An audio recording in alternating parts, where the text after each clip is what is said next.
চলো মা, খাবে? কি রান্না করেছো? রাতের ঠান্ডা ভাত।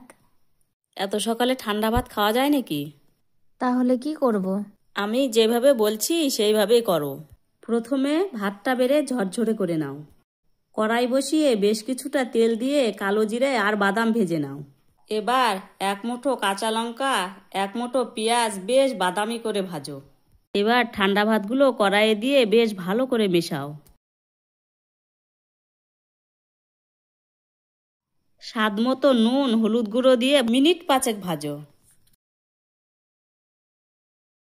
মেশানো হয়ে গেলে চিলি ফ্লেক্স ধনেপাতা কুচি দিয়ে ভেজে নামিয়ে নাও।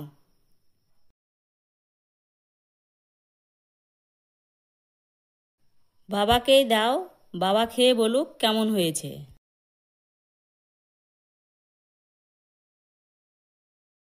ওহ, যা হয়েছে না, দারুণ হয়েছে।